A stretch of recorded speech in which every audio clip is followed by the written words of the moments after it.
जूही और महक दोनों अनाथ बहनें थीं और अपनी चाची के पास रहती थी। उनकी चाची उन्हें बिल्कुल भी पसंद नहीं करती थी।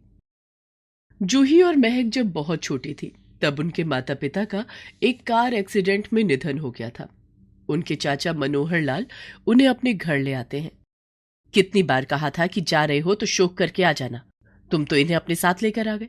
अगर लड़का होता तो मैं कुछ सोच भी लेती। दो लड़कियों की जिम्मेदारी, ना बाबा ना। अभी के अभी इनको वापस इनके घर छोड़कर आओ। कैसी बातें कर रही है। छोटी बच्चियां हैं, कहाँ जाएंगी। बिना माँ बाप की बच्ची को पाल लोगी तो क्या होगा। वैसे भी भगवान ने हमें औलाद नहीं दी। यही सोचकर इन्हें अपने पास रख लो। हाँ हाँ, नहीं दी औलाद तो नहीं सही, लेकिन मैं किसी और की औलाद को नहीं पालूंगी। बस मैंने कह दिया ना कि ये यहां नहीं रहेंगी तो नहीं रहेंगी। चाची, हमें अपने पास रहने दो। हम आपकी बहुत सेवा करेंगी। जो काम बोलोगी वही करेंगी। तभी चाची को काम से याद आता है कि वो इन दोनों बहनों को अपने पास रखकर इनसे काम भी तो करवा सकती है। वो दोनों बहनों को अपने पास रख लेती है, लेकिन उन्हें एक पल भी शांति से बैठने नहीं देती। चाची, बहुत तेज भूख लगी है, खाना दे दो। सुबह से कुछ भी नहीं खाया। आह, अब तो चक्कर भी आ रहे हैं। हाय हाय, मैं तो खाना बनाना ही भूल गई। चल एक काम कर, सबके लिए खाना बना लो दोनों बहनें मिलकर, और कुछ खुद खा लेना। थकी हारी दोनों बहनें जाकर किचन में खाना बनाने लगती हैं। चाची अपना और चाचा का खाना निकालकर टेबल पर लगा देती है और दोनों बहनों को एक एक रोटी दे देती है। मैंने दोनों लड़कियों का एडमिशन करा दिया है। अभी एक हफ्ते बाद स्कूल टाइम से भेज देना। क्या जरूरत थी? घर में रहने दे रहे हैं, खाना पीना कपड़े लत्ता सब कुछ तो दे रहे हैं, और क्या चाहिए? समझने की कोशिश कर। आगे जब ये बड़ी हो जाएंगी, इनकी शादी करनी पड़ेगी। तब लोग बाग पूछेंगे ना कि पढ़ी लिखी है या नहीं। तब क्या बोलेंगे कि अनपढ़ है। फिर बैठा कर रखना सारी जिंदगी। आजकल अनपढ़ लड़कियों की शादी नहीं होती।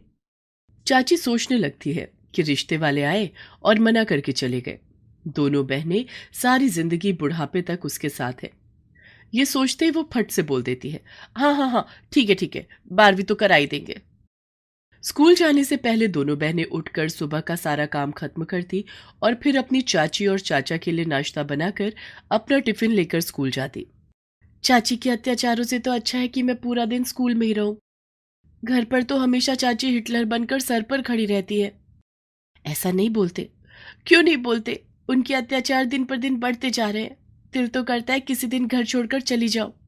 ऐसा तो हरगिज मत सोच लेना। कम से कम अभी हमारे सर पर छत तो है। ये बस सुनने और सोचने में ही अच्छा लगता है। फिर कहाँ रहेंगे, क्या खाएंगे, सोचा है कुछ? दोनों बहनें दिल लगाकर पढ़ाई करती हैं।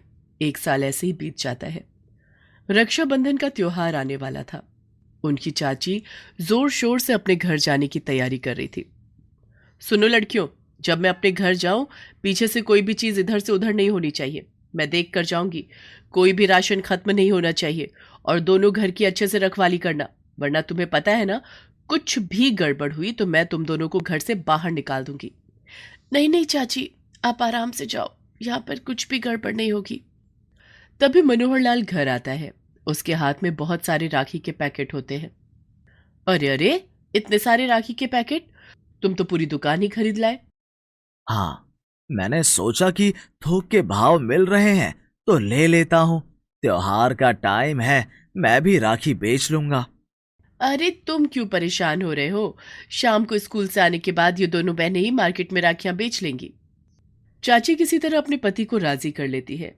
दोनों बहनों को बोलो कि मार्केट में राखी लगाकर बेचे। दोनों बहनें ये काम करने के लिए तैयार हो जाती हैं।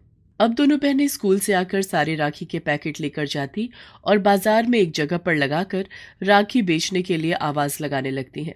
जो उनको जानते थे वो सब तो उन्हीं से ही राखी खरीदते हैं। बाकी और कस्टमर भी आकर उनसे ही राखी खरीदते। उधर राखी से 6 दिन पहले चाची अपने मायके चली जाती है। दोनों बहनों को स्कूल से छुट्टी लेनी पड़ती है, क्योंकि सारे घर का काम और उसके बाद बाजार में जाकर राखी बेचना। दोनों बहनें जब बाजार में राखी लगाकर बेच रही थी, उसी टाइम घर पर एक चोर चोरी कर लेता है। जब दोनों बहनें घर आती हैं तो घर का दरवाजा खुला था और सारा सामान बिखरा पड़ा था। उन्हें तो पता भी नहीं था कि चाची के पास क्या क्या सामान है, इसलिए वो कोई अंदाजा भी नहीं लगा पाई। चोरी की खबर मिलते ही चाचा चाची दोनों आ जाते हैं और अरे कोई चोर वोर नहीं आया होगा, इन दोनों बहनों ने ही घर में हाथ साफ किया है और चोरी का नाटक कर रही हैं। सच सच बताओ महक और जूही, क्या हुआ था? चाचा, हम सच कह रहे हैं, जब हम लोग घर आए तो सारा सामान ऐसे ही बिखरा पड़ा था। पुलिस आती है, खोजबीन करने के बाद कंप्लेंट लेकर चली जाती है। पुलिस के जाने के बाद चाची को बहुत गुस्सा आता है और वो दोनों बहनों को सामान समेत घर से बाहर फेंक देती है। निकलो दोनों यहां से, ये पैसे पकड़ो और इस शहर से भी दफा हो जाओ। नहीं नहीं चाची, ऐसा मत करो, हम दोनों कहाँ जाएंगे, सच बोल रहे हैं, हमने चोरी नहीं की। चाची उन दोनों की कोई बात नहीं सुनती और दरवाजा बंद कर लेती है। मनोहर लाल काफी बोलता है लेकिन चाची उन्हें भी चुप करा देती है। दोनों लड़कियां सुबह तक वहीं घर के बाहर बैठी रहती हैं, लेकिन चाची दरवाजा नहीं खोलती, तो वो अपना सामान लेकर वहां से चल देती हैं। तभी महक को याद आता है कि उसकी सारी किताबें तो घर पर हैं, क्योंकि वो सारा राखी का सामान बैग में ही रख कर ले आई थी। जूही, मेरी सारी किताबें घर पर रह गई हैं, बैग में तो राखियां ही राखियां हैं। जूही जल्दी से बैग खोलकर देखती है। वो जहां राखी लगाती थी वहीं पहुंच जाती है और सारी राखियां लगाने के बाद दोनों बहनें राखियां बेचने लगती हैं। शाम तक उनके पास काफी पैसे हो जाते हैं। आधे पैसों से थोक मार्केट में जाकर काफी सारी राखियां और खरीद लाती हैं और रात को वहीं रेलवे स्टेशन के वेटिंग रूम में आराम करती है और अगले दिन फिर सुबह सुबह जाकर वो राखियां लगा लेती हैं। चाची तो शुरू से ही हमें घर से निकालना चाहती थी, चोर ने चोरी कर उन्हें मौका दे दिया, हमारी एक बात भी नहीं सुनी। ऊपर वाले पर भरोसा रखो, वो जरूर कोई ना कोई रास्ता निकाल देगा। दोनों बहनें यही करती। अब राखी तक वो दोनों बहनें सुबह से लेकर शाम तक राखी बेचती और उसके आधे पैसों से वो और राखी खरीद लाती। रात को रेलवे स्टेशन के मीटिंग रूम में जाकर सो जाती। 3 दिन लगातार स्टेशन मास्टर उन लड़कियों को वहां पर ठहरते हुए देखता है और अगली रात वो दोनों बहनों के पास आते हैं। मैं 2-3 दिन से देख रहा हूँ तुम दोनों बहनें रात को यहाँ आकर सो जाती हो। ये कोई धर्मशाला नहीं है, सरकारी वेटिंग रूम है। जूही और महक अपनी सारी परेशानी स्टेशन मास्टर को बताती हैं। वो हमारी चाची अपने घर चली गई होंगी, उनके पीछे से हम घर पर नहीं जा सकते। जब वो आ जाएंगी तो उन्हें समझा बुझा कर हम वापस घर चले जाएंगे। कल राखी का त्योहार है, मेरे ख्याल से चाची परसों तक आ जाएंगी। उनकी कहानी सुनकर स्टेशन मास्टर को बड़ा दुख होता है। उनकी आज की सारी राखियां वो स्टेशन पर ही सारे स्टाफ को बोलता है कि खरीद लो, और सारी राखियां बिक जाने के बाद दोनों बहनें अपने पास जमा रकम को देखती हैं तो उन्हें बड़ी तसल्ली होती है। 2 दिन बाद जब चाची अपना त्योहार मनाकर वापस आती है, उन्हें घर पर देखकर दोनों बहनें आकर, चाची हमें घर पर आने दो, आपको नहीं पता बाहर बहुत मुश्किल होती है, और हम सच कहते हैं, हमने कोई चोरी नहीं की, बल्कि राखी बेचने से ये पैसे कमाए हैं, आप चाहो तो इन्हें रख लो। अब मान भी जा, देख तू अच्छी तरह जानती है तेरे सारे गहने पैसे सब लॉकर में रखे हुए थे, घर से कुछ भी चोरी नहीं हुआ। चाची उन लोगों के हाथ में काफी सारे पैसे देखकर खुश हो जाती है। पर तुम दोनों कान खोलकर सुन लो, आज के बाद कभी भी ऐसी लापरवाही मैं बिल्कुल भी बर्दाश्त नहीं करूंगी। चलो ठीक है, इतने दिन जो मैं परेशान रही हूं उसका खामियाजा इतना तो बनता ही है। पर बच्चों, तुम लोग इतने दिन कहाँ रहे और तुमने इतने सारे पैसे कैसे इकट्ठे किए? जूही महक उन्हें बताते हैं कि किस तरह उनके बैग में राखी रह गई और उसके बाद दोनों बहनों ने रोज सुबह से लेकर शाम तक राखी बेची और रात को वो लोग रेलवे स्टेशन के वेटिंग रूम में सोती थी। मैंने तो राखियां इसलिए बेचने की सोची थी कि थोड़ी आमदनी हो जाएगी। मुझे क्या पता था कि तुम दोनों बहनों को राखी का व्यापार ही करना पड़ जाएगा। पर तुम दोनों बहनों ने बहुत ही समझदारी और हौसले से काम लिया। अब मुझे तसल्ली है कि जिंदगी में कभी भी कोई भी मुश्किल होगी, तुम दोनों बहनें एक दूसरे को संभाल लोगी। मेरे बच्चों, मैं उस दिन कुछ नहीं कर पाया, इसके लिए तुम मुझे माफ कर दो। तुम तो अपनी चाची का गुस्सा जानती ही हो। दोनों बहनें अपने चाचा के गले लग जाती हैं। अगले दिन से वो वापस स्कूल जाकर वैसे ही डेली रूटीन में आ जाती हैं, पर दोनों बहनें थोड़े थोड़े पैसे बचाना शुरू कर देती हैं। ताकि अगले साल राखी आने पर वो अपना खुद का व्यापार कर सके। एक साल और बीत जाता है। अगले साल जब राखी का त्योहार आता है, दोनों बहनें अपने जोड़े हुए पैसों से राखी का काम शुरू करती हैं और देखते ही देखते राखी के त्योहार तक वो काफी सारा पैसा कमा लेती हैं। कोमल और प्रियंका दोनों बहनें अपने माता पिता के चले जाने के बाद बिल्कुल अकेली थीं। उनकी माता का निधन जब वह काफ़ी छोटी थीं तभी हो गया था और अब उनके बाबा भी बीमारी के चलते गुजर गए। दोनों अनाथ बहनें कुछ दिन तक घर में रखे हुए राशन पर ही गुजारा करती रहीं। प्रियंका 18 साल की और कोमल 16 साल की थी। प्रियंका को अपनी और अपनी बहन की बहुत चिंता सता रही थी। कोमल, बाबा हमें छोड़कर चले गए, अब हम कैसे अपना गुजारा करेंगे? ओह, मैं तो यही सोच सोच के रोने लगती हूँ। दीदी, हमें कुछ तो करना पड़ेगा ना, वरना हम भूखे मर जाएंगे।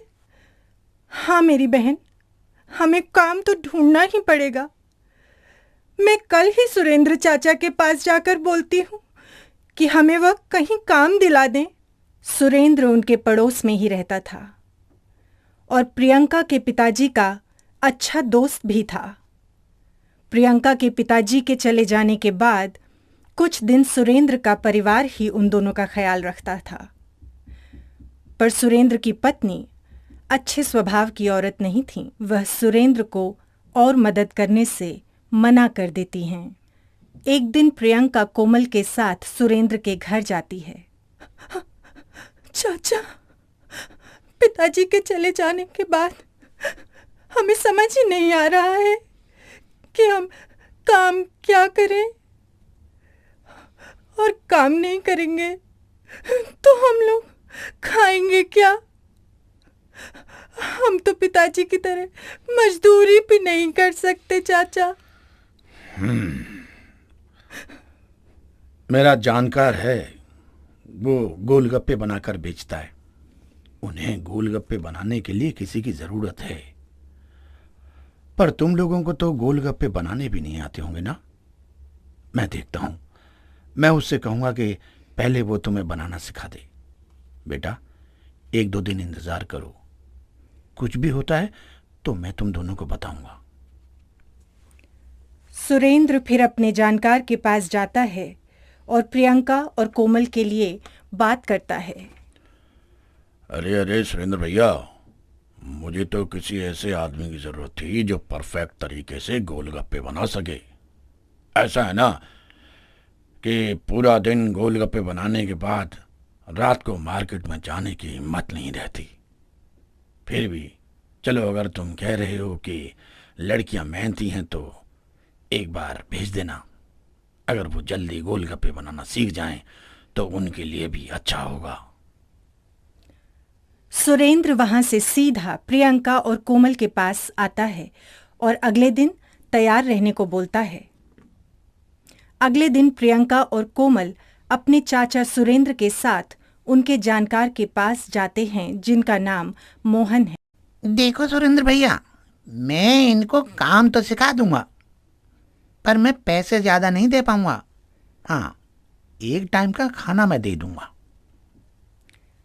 सुरेंद्र प्रियंका और कोमल की तरफ देखता है। कोई बात नहीं चाचा, आप हमें काम सिखा दो, मैं बहुत जल्दी काम सीख जाती हूँ और आपको कोई शिकायत भी नहीं होने दूंगी चाचा। फिर वह दोनों बहनें वहां से सुरेंद्र के साथ घर चली आती हैं और रास्ते में, अरे प्रियंका, बेटा, मैं तेरे लिए कहीं और बात कर लेता हूँ। तूने उसको हाँ क्यों बोला? भला ये क्या बात हुई कि वो ज्यादा पैसे नहीं दे सकता? अरे, जब मैं तुम दोनों को वहां काम के लिए लगवा रहा हूं तो पैसों के लिए ही तो तुम जाओगी ना। भला कौन किसी को फ्री में काम करके देगा? आजकल के लोग भी बड़े मौका परस्त होते हैं, किसी की मेहनत नहीं देखते। आप परेशान मत हो ज्यादा और गुस्सा भी मत करो चाचा। मैं जल्दी ही गोलगप्पे बनाना सीख लूंगी और फिर देख लेना, वह काम के बाद हमें पैसे दे ही देंगे। हाँ हाँ दीदी, पानी पूरी बनाना कौन सा मुश्किल होगा, हम रोटियां भी तो बनाती हैं ना। बस ये सोच लो कि छोटी छोटी रोटियां बनानी पड़ेंगी। नहीं नहीं कोमल, ऐसा नहीं होता। रोटियों में और गोलगप्पों में बहुत फर्क होता है। गोलगप्पे बनाना एक कला है। अगर ये इतना ही आसान होता तो हर दूसरा आदमी गोलगप्पे न बना रहा होता। मुझे पता है तुम दोनों बहुत समझदार हो, और घबराना मत। कोई भी बात हुई तो मुझे बताना। कोई अकेला मोहन ही नहीं है जो तुम्हें काम देगा। फिर सुरेंद्र अपने घर चला जाता है और प्रियंका, कोमल अपने घर आ जाती हैं। दीदी, मुझे अभी एक आइडिया आया है। अगर तुम गुस्सा न करो तो मैं बताऊं। हाँ हाँ कोमल, जल्दी बताओ। दीदी, हम दोनों बहुत से अच्छे गोलगप्पे बनाना सीखेंगे, और उसका पानी भी। और कुछ टाइम बाद हम अपने गोलगप्पे की रेडी खुद लगाएंगे, और जो भी पैसे हम कमाएंगे ना, वो पैसे तो हमारे ही होंगे। हाँ हाँ, मुझे बहुत अच्छा लगा तुम्हारा आइडिया। मुझे लग रहा है कि मेरी बहन बहुत समझदार है। सच कहूँ तो मेरे मन में भी यही ख्याल आ रहा था। पर मुझसे वादा करो कोमल, यह बात किसी और को नहीं पता चलनी चाहिए, वरना तो मोहन चाचा हमें गोलगप्पे बनाना सिखाएंगे ही नहीं। और अगर सुरेंद्र चाचा की पत्नी को पता चल गया तो वह मोहन चाचा को बता देगी।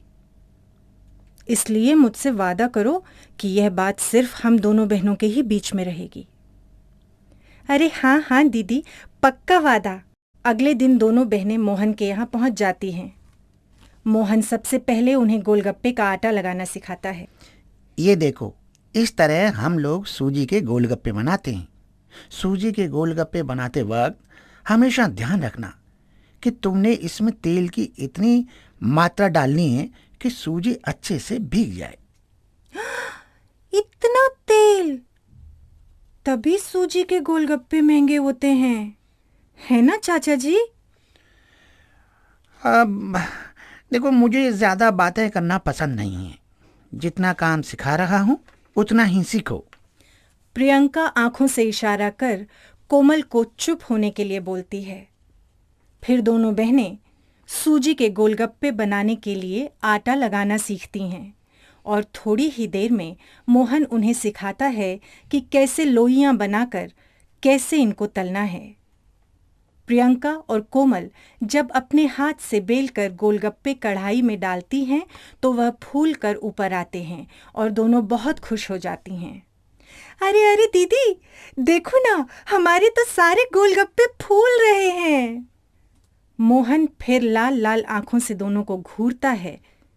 वह दोनों आंखें देखकर डर जाती हैं और फिर चुप्पी लगाकर गोलगप्पे तलने लगती हैं। इस तरह लगातार 1 महीने तक दोनों बहनें मोहन के पास गोलगप्पे बनाती हैं और एक टाइम का खाना खाती हैं और घर आ जाती हैं। महीना खत्म होने पर मोहन उनके हाथ पर 100-100 रुपए रखता है। अरे चाचा जी, यह तो सिर्फ 100 रुपए हैं। देखो लड़कियों, इस बारे में पहले ही बात हो गई थी कि मैं तुम लोगों को पैसे कम दूंगा। अरे पर चाचा, इतने कम दोगे? ये थोड़े ही बोला था। अरे हम सुबह से शाम तक यहाँ बैठकर गोलगप्पे बनाती हैं और आप हमारे हाथ तो सिर्फ 100 ही रुपए रख रहे हैं। अरे कम से कम हम दोनों बहनों को 1-1 हजार तो दे दो। यह सुनकर मोहन जोर जोर से हंसने लगता है। क्या कहा तुमने? 1000 रुपए? कभी 1000 रुपए देखे भी हैं? हाँ चाचा, सही ही बोल रहे हो। 1000 रुपए नहीं देखे, लेकिन ऐसा तो नहीं है ना कि देख नहीं सकते। ये पकड़ो अपने 100 रुपए, और पूरे दिन में कोई आपके लिए इतने गोलगप्पे बना दे तो रख लो। और वह प्रियंका के हाथ के 100 रुपए भी मोहन के हाथ पर रख देती है और गुस्से में वहां से प्रियंका का हाथ पकड़कर चली आती है। अरे पगली, यह क्या किया तूने? अरे अब हमारा क्या होगा? हमारे पास तो पैसे भी नहीं हैं, और जो एक टाइम का खाना मिलता था वो भी गया। 100 रुपए? दीदी बस सिर्फ 100 रुपए दे रहा था हमें। बस बहुत हुआ, अरे हम अपने गोलगप्पे खुद बनाकर खुद बेच लेंगे। आहा, और गोलगप्पे बनाने के लिए पैसे कहाँ से आएंगे? प्रियंका और कोमल जाकर सुरेंद्र को सारी बातें बता देती हैं। लालच की भी हद होती है। भला कोई 100 रुपये भी देता है? तुम ठीक कह रही हो। तुम लोगों ने गोलगप्पे बनाने तो सीख लिए। लो, मेरे से 1,500 रुपये लो और जाकर अपना गोलगप्पे का काम शुरू करो। और अपनी चाची को मत बताना कि मैंने तुम्हें पैसे दिए हैं। यही काम करो। चलो मेरे साथ राशन की दुकान पर चलो। मैं तुम लोगों को जो सामान चाहिए वो दिलवा देता हूं। बड़ा आया मोहन। भला 100 रुपये? बच्चों की मेहनत नहीं दिखी उसे? और फिर सुरेंद्र उन्हें दुकान पर लेकर जाता है और गोलगप्पे बनाने का सारा सामान दिलवाता है।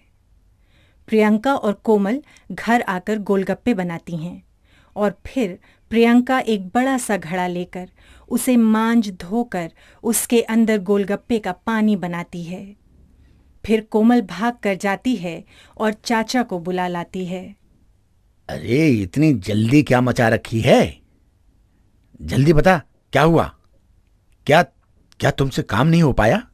अरे नहीं नहीं चाचा, नहीं, वह बात नहीं है। बात यह है कि हमने गोलगप्पे बना लिए हैं और पानी भी। आप बस एक बार खाकर ये बताओ ना कि कैसे बने हैं। फिर प्रियंका सुरेंद्र को गोलगप्पे बनाकर देती है। 4 गोलगप्पे खाने के बाद, अरे वाह वाह, मजा आ गया। ये तो बहुत ही स्वादिष्ट बने। उस मोहन के गोलगप्पे से भी काफी अच्छे। अब प्रियंका, थोड़ा सा नमक कम है। नमक कर दे पानी के अंदर। बाकी हर चीज बहुत बढ़िया है, कमाल। तुम लोग एक काम करो, ये बाजार के नुक्कड़ पर जो जगह खाली है वहां जाकर गोलगप्पे बेचना। वहां हर तरफ के लोग आते हैं। फिर प्रियंका पानी का घड़ा अपने सर पर रखकर और कोमल बहुत सारे गोलगप्पे और उनको रखने के लिए एक बड़ा सा स्टूल लेकर आती है और वहां नुक्कड़ पर वह गोलगप्पे लगाकर आवाज देने लगती हैं। गोलगप्पे, गोलगप्पे, खट्टे मीठे पानी के साथ बढ़िया गोलगप्पे। सूजी वाले 10 रुपए के 6, आटे वाले 10 रुपए के 8। गोलगप्पे, गोलगप्पे। नुक्कड़ पर उस कोने पर खड़े होकर जब दोनों बहनें आवाज लगाती हैं तो लोगों का ध्यान उनकी तरफ चला जाता है। लड़कियों को गोलगप्पे बेचते देख कुछ लोग हंसते हैं और कुछ लोग उनके पास आकर गोलगप्पे खाने लगते हैं। लोगों को उनके गोलगप्पे और पानी बहुत ही पसंद आता है और देखते ही देखते उनके पास बच्चे और औरतें काफी मात्रा में आने लगते हैं। अब दोनों बहनें मिलकर बहुत मेहनत से गोलगप्पे बनाती हैं और अब वह कई तरह का पानी भी बनाने लगी हैं। कोमल, अब हमारा काम अच्छा चल रहा है। क्यों ना हम एक बड़ा सा ठेला खरीद लें? अरे मेरे 3 चक्कर लग जाते हैं यहाँ से पानी ले जाते हुए और फिर डर भी लगा रहता है कि कहीं ठोकर लगी और मटका फूट गया। हाँ दीदी, बिल्कुल ठीक कह रही हो। अरे ये बिल्कुल ठीक रहेगा। क्यों ना हम लोग कबाड़ बाजार में जाकर देखें, वहां हमें कोई ठीक ठाक हालत में ठेला मिल ही जाएगा और हम वही खरीद लेंगे। फिर दोनों बहनें दूसरे गांव में एक कबाड़ी के पास जाती हैं और वहां पर से एक ठेला पसंद कर लेती हैं और आते वक्त वह एक पेंट भी खरीद लाती हैं। फिर दोनों बहनें अपने हाथों से अपने ठेले को सुंदर सा सजाती हैं और अगले दिन वह अपने ठेले पर सारा सामान रखकर नुक्कड़ पर बेचने जाती हैं। और 1-2 साल की मेहनत के बाद दोनों बहनों का गोलगप्पों का काम अच्छा चल पड़ता है। फिर प्रियंका कोमल की छूटी हुई पढ़ाई को भी शुरू करवा देती है। इस तरह दोनों अनाथ बहनें गोलगप्पे बेचकर अपने जीवन को सफल बना लेती हैं।